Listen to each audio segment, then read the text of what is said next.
Welcome to another episode of Exploring Possibilities on Apple Podcast, Google Play, Stitcher, and my website, journeyofpossibilities.com. I'm your host, Cheryl Sitz, and each week we have what I consider to be the most interesting conversations on the planet about how we can transform our life from the inside out in holistic spiritual ways. If you like what you hear, we'd really appreciate your donations to keep the shows coming at journeyofpossibilities.com/donate. Now let's hear from Mario Rosales of Tech Life Balance, who keeps this show going week after week. Mario, how can you help listeners? Thank you, Cheryl. You know, one of the other things that I hear a lot about is SEO, social media, even YouTube. Maybe you don't want to pay those $400 or $500 bills for SEO. Maybe you just need to know how SEO works. I can help you with that. Or you just need to upload a YouTube video because, everybody's doing it. Rather than buying a marketing expert to do this for you, I can show you how to do that in plain English. I don't have to give you all the techno babble that goes along with all that. The other part that I can help you out, social media. A lot of people are pushing Facebook. A lot of people are pushing Twitter. What's right for you? I can help you figure that out. And that's what part of my consulting is, and part of my power of giving you those solutions. I empower you to your solutions that work for you, not work for me. For solutions that empower you, reach me at mariorosales.net or techlifebalance.net. Who are you? Why are you here? What wonders and opportunities await you beyond physical death? What happened millennia ago to create the damaged earth and fractured societies you see around you? Empowering, enlightening, internationally acclaimed, the Joseph Communications books offer answers to these questions. Spiritual, concise, contemporary, non-denominational, the communications originate from Joseph, a highly evolved discarnate spirit concerned for you and the future of the planet and its peoples. The words of Joseph and his soul group give you the power to bring light and change into your own life and the lives of others, and to restore the earth. Available in paperback, ebook, and audiobook formats, the communications can be ordered today at www.thejosephcommunications.com, and also from Amazon and other major booksellers. All proceeds are used for further publishing and advertising, and to make the communications available worldwide. We are so excited to finally have the details together about our upcoming trip to Peru next fall. I invite you to go to my website, journeyofpossibilities.com/events, and check out what we've put together where you can create your own spiritual adventure in Peru. We'd love to have you join us. Again, the website is journeyofpossibilities.com/events. And now for today's show. Fran Clarke is a creative visionary who grew up in a small town in southern Louisiana, and she has been a busy lady. She's been a single mom, a psychotherapist, developer and facilitator of transformational programs for women, and following her own mantra to listen to the beat of your soul, Fran is getting ready to move to Portugal for the third segment of her life and start over yet again. And I can't wait to hear all about that. You can check out her Hello to Life Sound Healing Academy online at hellotolife.com. And now, without further ado, welcome, Fran. Oh, thanks so much, Cheryl. It's great to be talking with you. Thanks for having this conversation with me. Oh, well, thank you. You're the one that's in the middle of packing, and your move is coming up in just a couple of weeks, right? Very soon. Yes, Wow. Mid-October. Well, you've led an amazing life, and you've been an agent of transformation for so many women. What fired you to get up into all of that? Because it seems like you kind of had a hard start if you were a single mom. I've thought about that. Like, where did I get whatever it is I have? And because I didn't grow up in an area that really supported growth and evolution and evolving and that kind of thing. But I think it was just something that really has traveled through my DNA, and I've actually located the ancestor that I think has a big responsibility for it. But and I never knew what to call that it inside of me.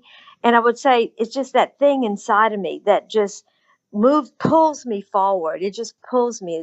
It's like the call of the sirens and I just have to go forward and totally without brain and logic. And then I one day stumbled across Andrew Cohen's term, creative evolutionary impulse.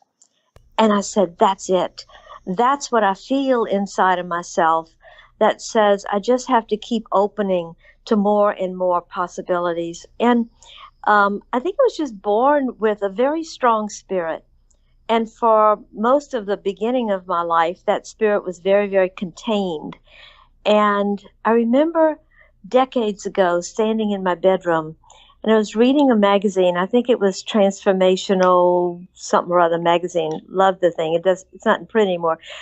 But there was an ad for a workshop, and it said, "Are you tired of living in a box that's way too small for the size of your spirit?" And I just fell on the floor sobbing, because that was it. It's like my box was too small for me. And part of that box I had created by taking on responsibilities of life and all that. But I started to understand myself better through those two experiences. And, I became a seeker, I guess, around midlife, because whatever it was I was living in was not what I wanted to continue. And so I started all kinds of therapies and, different experiences and learning and trainings, because I wanted to change and I wanted to grow into a different place. So that was kind of the impetus for it. It grew and evolved inside of me.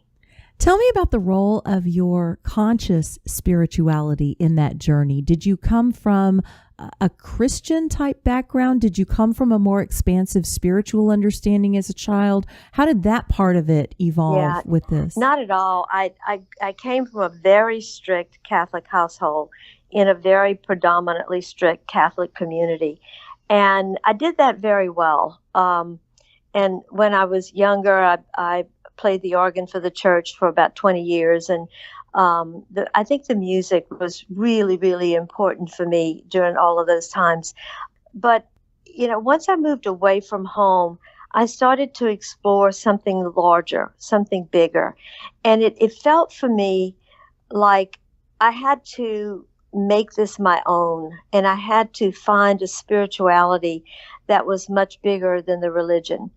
Because I had to find my place in the universe, literally. I didn't know that I deserved to exist. I didn't know that I was worthy of taking up space on the planet. And so I had to go and find a very expansive place to know that I am as worthy as anyone else. I am as valuable and precious as anyone else on the planet. And so is everyone. So I had to reclaim that sense of beingness from a larger place, a deeper place than what any human could tell me. And it was the music that was the vehicle for that.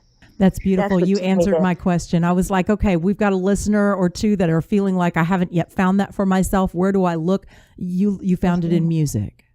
Yes. My first experience was with the Bonnie method of guided imagery in music. It's called GIM for short. And it's a process that uses classical music as a therapeutic transformational modality.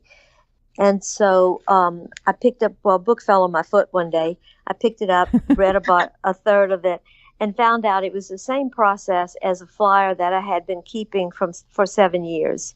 I picked up the phone. I called the author in California. I got on a plane 2 weeks later, because it was that call that I just knew. I knew there had to be something that could reach the place inside of me, because years and billions of dollars worth of therapy couldn't get there. And my first experience with her was so profound. I really believe it was life-saving in a lot of ways. Not that I was suicidal, I wasn't, but it saved my life, my living. And once I knew that work had that much power, I knew I would do whatever it took to do the training. So for 2.5 years, I commuted to California. I sold my house so I could get a more manageable house. And I worked less than I ever had and earned less money than I ever had, and still survived. And in that process, I learned something about trust, because I didn't know anything about trust. I didn't understand it. I thought it was a silly word, trust. If I don't get up, the earth's not going to spin. And there were so many kinds of teachings and learning in that work. And then I started integrating it into my psychotherapy practice with clients. And I knew then that that work was the deepest work that could cut through places that no amount of psychotherapy, talk therapy, or other practices could do. And that was like the beginning of my use of therapeutic sound and music. And different from music therapy as taught in schools. Thank you for distinguishing that. And you've done so much with that. And now you're in a place where you're ready for a break. And I really admire the little conversation that we had before we started the show today, where you were telling me that you're ready to do this differently. You're ready to go and relax and let opportunities avail themselves to you rather than having to seek them out. And that really resonates with me because so many of us are trying to learn how to make that shift right now from the masculine, got to go get it and make stuff happen, to the feminine, wow, it's going to come. And I just have to have the right vibration and the patience and avail myself of the clues, right? Right. Yeah. People say to me, well, are you retiring? And I don't really know how to answer that word because the sound work, and I don't even call it work, I don't know what else to say, but the practice with sound is so innate to me that I don't think I'll ever stop doing it. But I've worked really, really hard and I've burnt out seriously. And so I do need to allow it to be different. And I don't want to quit it. I don't want to end it. I have established a community of practitioners here now in Louisiana, in Lafayette, that are ready. They're ready to take over where I'm leaving off, and they're ready to keep the expansion going. And that feels just incredibly beautiful, and I'm so grateful for them. And so I feel confident that I can leave now, and it's going to keep going, and get some rest and reinvigorate. But I don't stay empty very long. There's these creative nudgings that are already starting to happen. And I'm already connected with the sound community in Portugal and in the UK. And so having time to interact with them in a more leisure way, and I've had some semi invitations to bring some of the work to that place, to bring the tuning fork trainings and classes and the work with women to Portugal. So I think it's going to happen, but I have to not get there and start handing out business cards and printing flyers. Right. Well, you're describing something that I hadn't really seen that way, but I'm going through it myself. And I know many people who are, that we've been building. And it's not just burnout, it's the gift of burnout. Because if we don't get burnout, we don't stop building and start learning how to receive. And it's such a beautiful thing to be able to do that. So I admire your journey and doing it at a time in life when many others might just say, I'm done. I'm just going to kick back and I'm not going to do any more, period. You're like, I'll do it, but it needs to come easily. Exactly. And that learning to receive is a very, it's new and different. And I had the most incredible experience on Tuesday night. I do a sound meditation with Jared Roy, who owns the yoga garden here in Lafayette, where I practice now. And typically on Tuesdays, we do sound nidra. And so he does half hour of his yoga nidra, and I have a little bit of soft sound in the background. Then I do a half hour of sound. Well, I was so burnt. I was beyond burnt out. I was spent. And I'm thinking, and how am I going to pull up the energy to do what I need to do here? So he says, would you do me a favor, and would you just experience the nidra? And I'm going, yeah, sure, I'd do anything for Jared. And I'm thinking, God, I hope he does a quiet one tonight because I'm not in the mood to be moving all over the place. And so he said, well, why don't you get in one of the silks, the things they use for the aerial yoga? So I did. And they surprised me. About 20 of my sound students showed up, surprised. I didn't even know they were in the room. And they started playing the bowls and the gongs and the bells and the whatever. And so for the first time, I got to receive what I had been giving, because I do a sound meditation different from most people, and I bring in lots of different kinds of instruments. And they gave that to me, and I was all cuddled up like a cocoon, very womb-like. And I got to feel and receive this, and they came from all parts of the room, and then they encircled me, and they put the sound beneath me and on all sides of me. And then they started speaking to me about what I had meant to them in their life. It was the most exquisite. And I just opened every pore of my being and let myself take it in, which was really, really different. How beautiful. And I really wanted them to have back the experience that they were giving me. Yeah. It was incredible. Yeah, and somehow they were showing you that was the having it back, that they've gotten that from you and they wanted to give it back. And that's so amazing.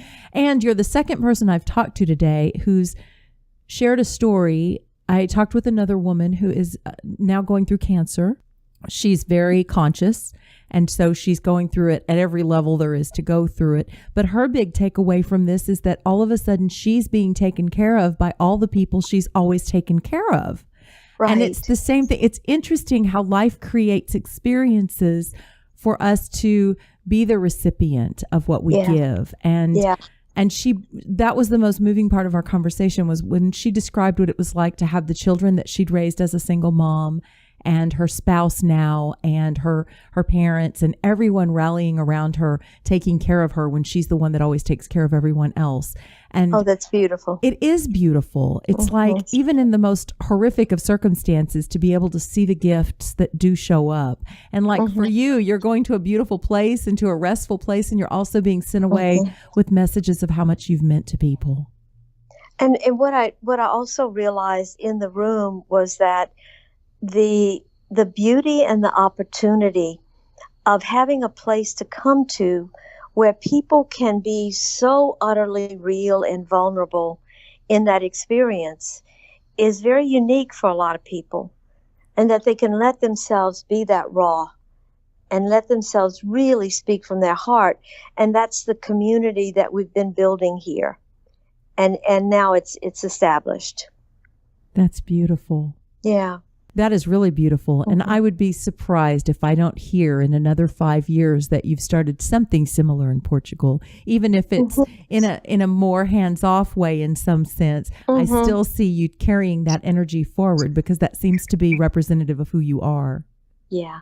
And, the country is so amazing there that I think just being immersed in that beautiful nature, and the people of Portugal are just so warm and welcoming and lovely, that I think I just get a sense it's going to be easier. We have so many distractions here. Yes. And I experience that as well. So I'm not talking about the other people, but we have so many distractions that compete for our attention here. And I think it's going to be a much more organic, natural process. And I'll get to experience more of the things that other people are doing and be a participant. And there's so many opportunities to involve nature in the creation of the music there. Right. Wow. That would be beautiful. I'll look forward to whatever emerges from you there.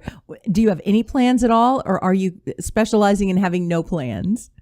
Well, not really plans. I'm going to be on the southern coast in the Algarve, and that is just exquisitely beautiful, and the sound of the waves and just the bigness and the wildness of nature there. But like I said, I've already connected with some people, and last time I was there, one of my friends had said, "Well, you come do this workshop and that workshop," and I said, "No, I'm not doing it." but I will at some point. I'm just going to let it say to me when it needs to happen. But and I'll continue to grow and learn from other people and be part of what there is there, because this experience with sound never ends. You never learn it all, and there's always more to learn from other people. But I want to play. I just want to wake up in the morning and say, what day is it? Is it Wednesday or Sunday? Yes, what a fabulous life that will be. Yeah, it needs to be a little bit lighter. Yes, it does.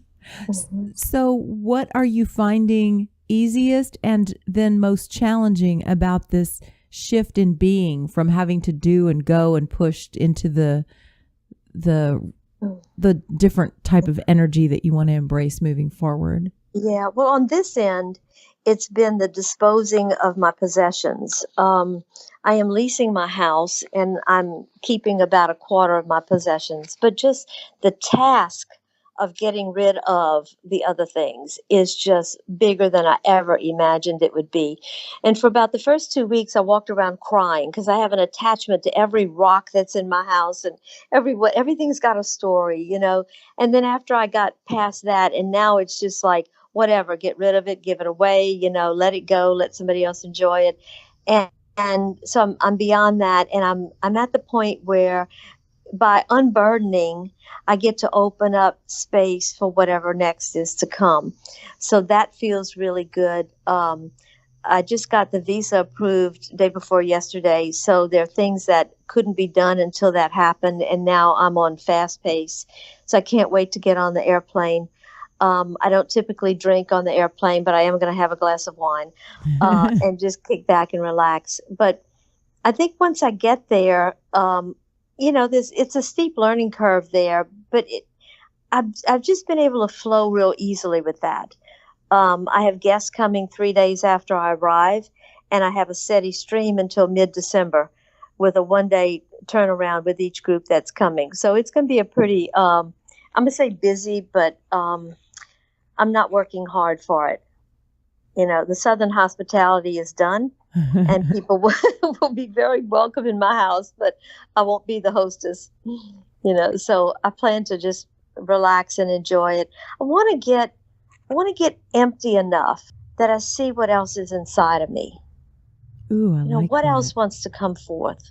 What creative possibilities can emerge?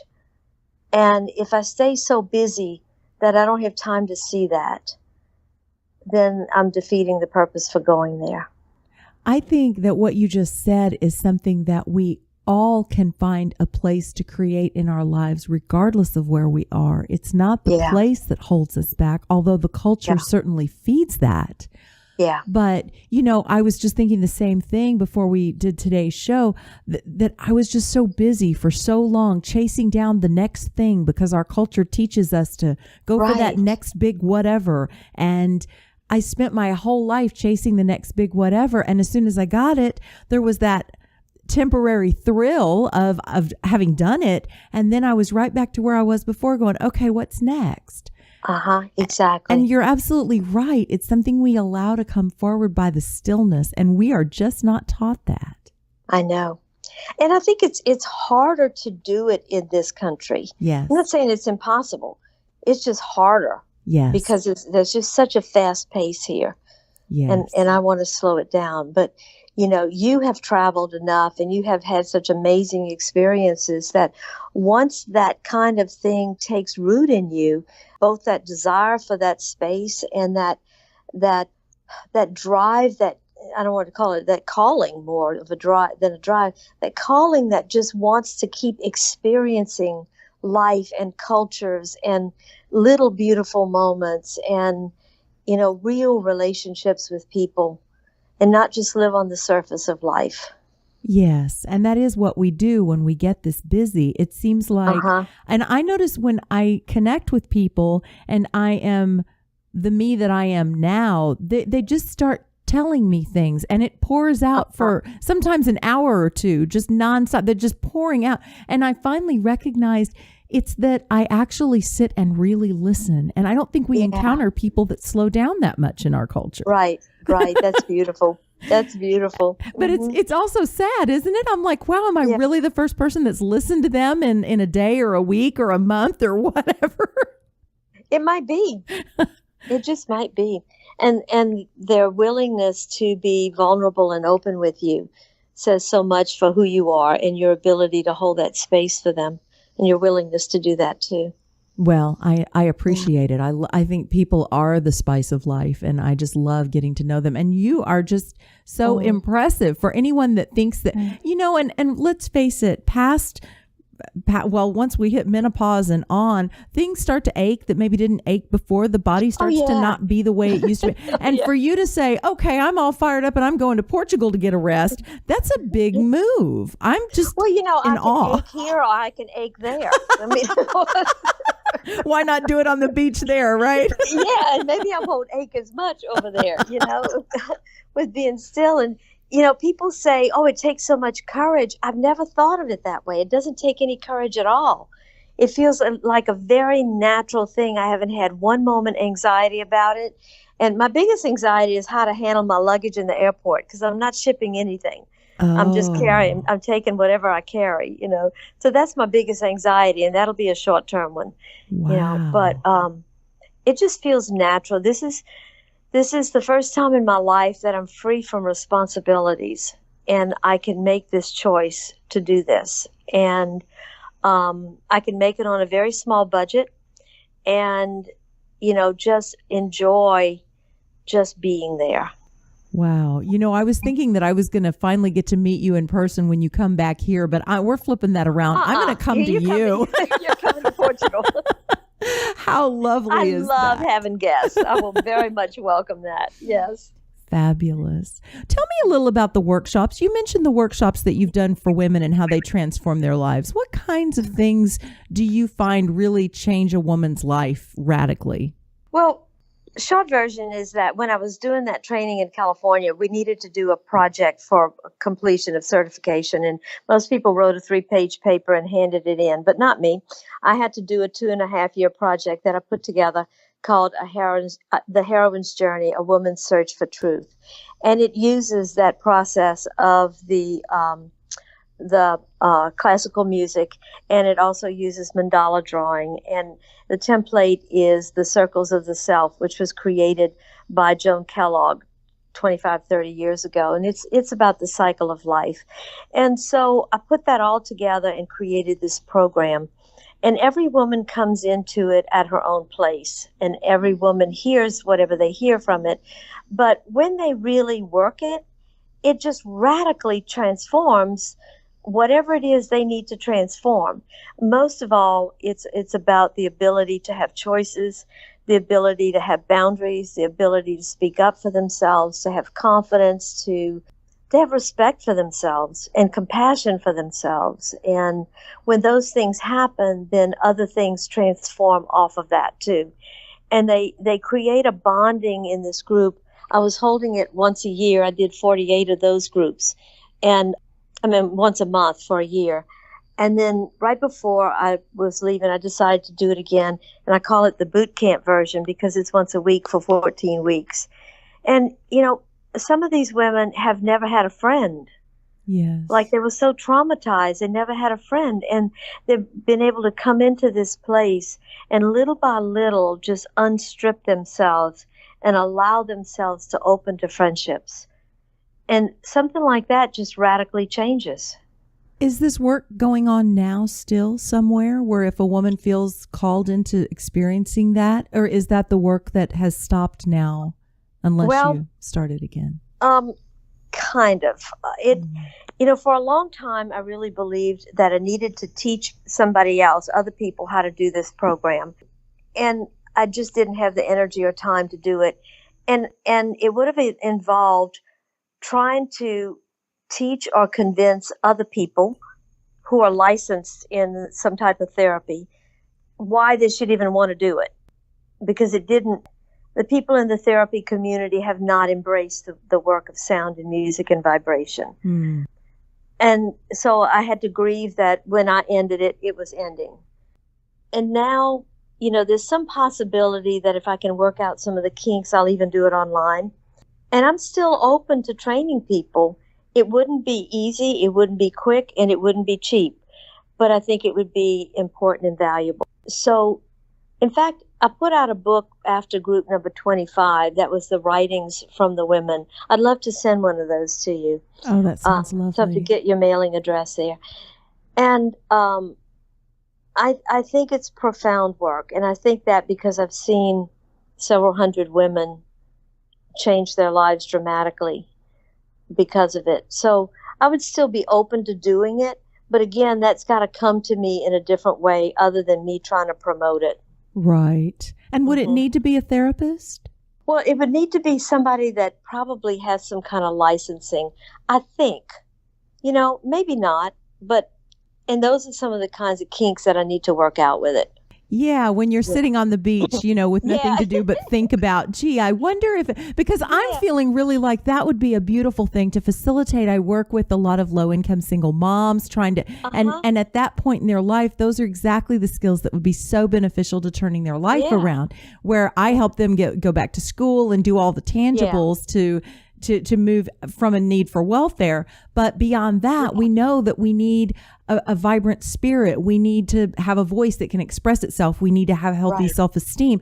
Being able to create to do a program like that with them that could help them find that. And, so I would love to have that conversation with, now I'm definitely going to come sit with you on the beach and we're going to talk about that further. Well, I've been locked into the therapy world for 30 years. So that's how I think. Right. But one of the things that's also guided me has been the quote by John O'Donohue: "I want to live like a river flows, carried by the surprise of its own unfolding." And so I'm open to conversations of whatever possibilities. And sometimes just by you saying that, then I'm going, well, gosh, maybe it doesn't have to be a licensed person. Maybe it can be, somebody who has a lot of experience under their belt. So, okay, I'll make a deal with you. If you'll come to Portugal and sit on the beach, then we'll talk about it. And just for the listener to know, this is not where I thought we were going today, but how fabulous when you don't have a script. That's the way I think life needs to happen these days. No, just to end all of that by saying I'm open. I'm open to conversation about things because I think it's valuable, and not from an egotistical point of view, but more from the experience that I've seen with these women. Yes, that's beautiful. That level of openness is exactly why you're starting chapter 3 in a new country. And I mean, it's so inspiring for us to go, okay, we're all just getting started. If we're still drawing breath, we're just getting started. What do we want the next segment in our life to look like, right? Exactly. And I'm 70 next week, and I can't even think of myself like that. It's bizarre. No, you're a breath of fresh air. There is nothing that feels 70 about you, except I'm sure you could say some joints in your body probably remind you once in a while, but for the most part, you don't seem 70 at all to us. I think I've had so many startovers that it's hard to figure out what age I am. That's fabulous. And I have lots of young friends. And like, we don't even feel the age difference.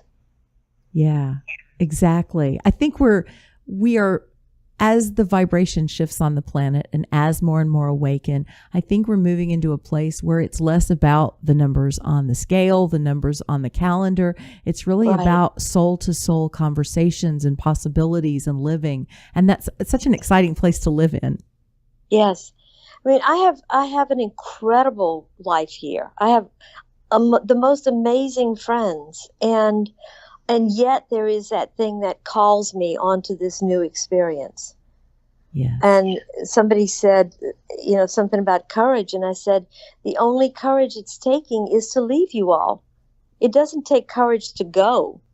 It takes courage to leave this. And I feel so fortunate and so grateful for the people, and just trusting that I'm going to be able to develop that there as well. Because I thrive on relationships that are real, on conversations that are real, where people are just really willing to connect heart to heart. I think you're going to attract more of them there, because I think as a culture, they live more that way. That's where, again, we go back to the culture. We're changing here, but largely our culture, we don't wear it all on our sleeve. We don't go out and have these deep, authentic conversations. There's still a lot of small talk and false airs and pretenses. So I think you're getting away from a lot of that moving, and I'll be excited to see what unfolds for you there. Me too. Any bucket list items? I mean, you seem like kind of, if I want to do it, I do it. Is there anything left that you're like, I've got to make this happen?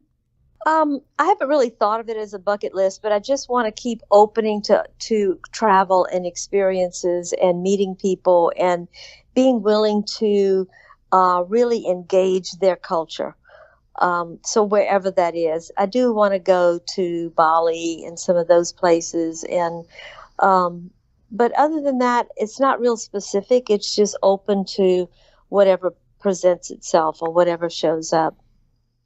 You are such a bright light. I'm so glad you took time from packing and getting ready to move and saying your goodbyes to visit with us today. And I'm so grateful to do it. I can't wait to meet your face. I feel the same. So I like to wrap up my shows by asking guests if there is, after everything that we've discussed, a parting thought that you might like to leave our listener with today. Practice being real. Just practice dropping into your heart and living from your heart. And I think along with that goes the experience of gratitude and appreciation and just slowing down. Just slowing down. Believe in yourself. Be kind to yourself. Trust yourself. That's a beautiful message. And yes, the gratitude brings forth so much of the heart. It's like if we're not used to going to the heart, gratitude's what can help open that heart if we're used to running away from it. Oh, thank you so very much. Thank you. It has been Such a pleasure to talk with you. I feel the exact same. Thank you. And thank you, listener, for joining us. What did you think? We welcome your feedback and support at journeyofpossibilities.com/donate. And we'll see you next week on Exploring Possibilities.